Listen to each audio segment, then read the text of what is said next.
we've got a game this Saturday in the Swamp that I swore would be one of the games of the year back in the summer. And it's Texas and Florida. Both of them are coming off a bye. It is a Saturday 3:30 Eastern Time kick on ESPN, and it's not a game of the year candidate. I haven't even heard many people talking about it. It's a shame. It's a shame. It's a shame. Texas is favored by 6.5 here. DJ Lagway was quoted earlier in the week as saying, eventually this offense is going to pop. And when it does, look out. And I assume he means in 2025, but I don't know. It could mean anything at this point. Look, if your offense is going to pop at some point this year, Texas's is going to pop at some point this year. So who knows? They're both coming out of their bye. Maybe both offenses pop. Unlikely, since the total's 41.5 in the game. Unlikely, since we have the number 103 and the number 123 offenses in terms of third down conversion percentage. But hey, the past is the past and the future is now. So this is a hopeful paper pop, okay? Frankly, I don't have much to go on. But I'm hoping some things change for Florida coming out of the bye week. They're 106th in explosive pass rate right now. So I think they got to take multiple shots in this game. Is it a high percentage chance? No, it's not. But if you don't convert them, you got a no percentage chance of winning this game. But it doesn't happen without a couple of things. Because I remember, just like you do, the 5-turnover game against LSU. So it seems weird I'm sitting here calling for DJ Lagway to throw. You can't not. But what you can do, and this is the prerequisite to taking your deep shots, is you got to fully commit to the run.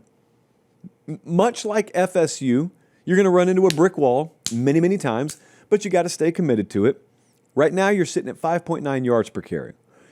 Jaden Ball is. And yet, I watched the LSU game, and he carried it 10 times.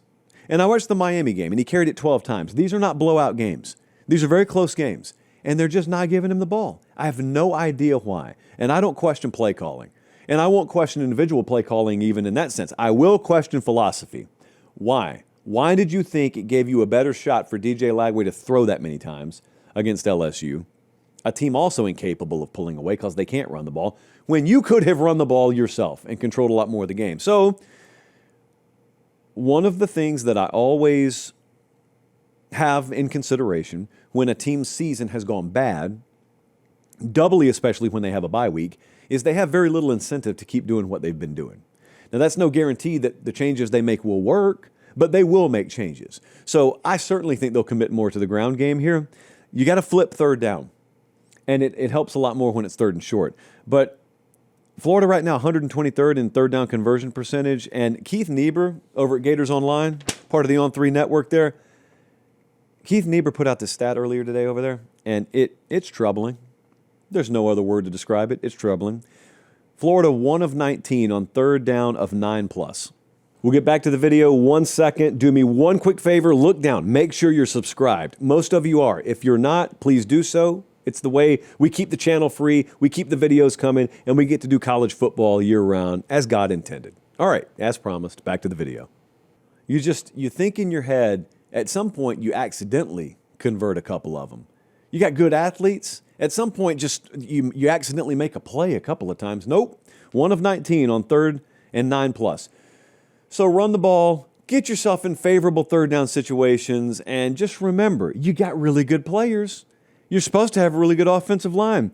Third down is the pre-padlock stat here. I'm going to say it for a third time. Here, I'll pop the paper for real this time. This could be a historically, it's like a historical slog fest, I guess would be the best way to describe it. If neither of these offenses come out of their shell, neither third down conversion team is in the 100s, in top 100. Like, they're both in the 100s in third down conversion percentage. It's a stat category so rare, I don't even know how it's supposed to come out of the mouth. I don't even know how I'm supposed to say that. Texas may just take over with pass rush. That's the thing about Texas. It's what's gotten them by so far. Even when all the rest of this stuff fails them, they can just go harass the quarterback all day. And if they do, then we don't need the Arch Breakout Tour to launch in Gainesville, Florida. It can wait. But just something to consider here. This is the part where you still don't know what you don't know. What would Florida be if they had played Texas's schedule? Because I'm arguing they would have Texas's exact record. I don't know what Texas would be with Florida's schedule. But I think if I changed nothing about Florida, but I just gave them Texas's schedule, Florida would have gone to Ohio State, probably lost, and then they would have beat San Jose State and UTEP and Sam Houston, I think. Okay? Don't throw USF at me. USF would also be a double-digit favorite against all these teams Texas played. And my point there is, maybe in that scenario, Florida's still bad. It's just been masked. And okay, I'll grant you that. But my follow-up is, what if that's Texas? What if they're not all that different? I think they are. There's a reason Texas is still nearly a touchdown favorite on the road here. Yeah, I think they are. I think a lot of things. I thought Illinois could beat Indiana a couple of weeks ago. And I was not wrong. It's just that kids and coaches and officials screwed up. So kids and coaches and officials could screw up again here, you know? Let's take a look at what the model thinks. Texas also, as I throw up what the model thinks, just remember this. Texas going on the road, 126th in the country in penalties. Florida is at least top 40 in that category. The swamp does not make you more disciplined. I'll just say that. Not a Meemaw quote, but it could have been. FanDuel's got this number at Texas minus 6.5. We've got it at Texas minus 5. I woke up with a feeling Sunday. I have not gotten rid of it. I think Florida's going to win this game. Don't ask me how. Don't ask me what happens afterwards with Billy Napier. I don't know. I think Florida's going to find a way to win the game. I'm just telling you, I don't think there's that much separation between the teams. I've been accused of hating on Texas lately. That's not true. I have chastised the model for being too high on Texas.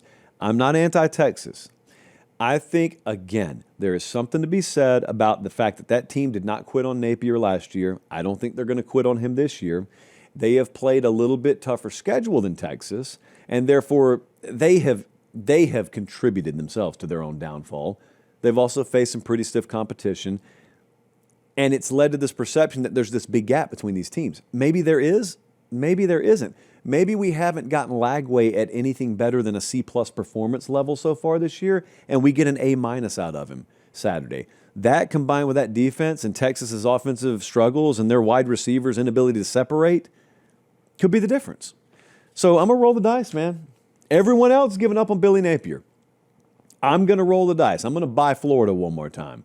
I'm going to take him to win the game outright. I tried to flex in that one. Not as good as our friends at Flex Power, but I tried. I tried. So I was talking with the folks at Flex Power earlier today, and they're a new partner of ours. So myflexpower.com is where you can go. Really good products over there. I just want to remind you, if you are unfamiliar, just with the perpi, plural of purpose, of generators, you use those things for a lot. They really come in handy. I'm around them a lot, for instance, in storm damage repair mode, because I am a storm chaser. So I see backup generators have to get used all the time. But you can use it to power a pitching machine, which maybe you purchased at Academy. You can use it to pressure wash the driveway. You can use it to inflate a bouncy castle for the birthday party. There are a million different uses, but you know where I see it the most is at tailgates. Because you got a flex power generator at a tailgate, especially the 3300i, just my preferred model, you are a hero. You are quite literally a king.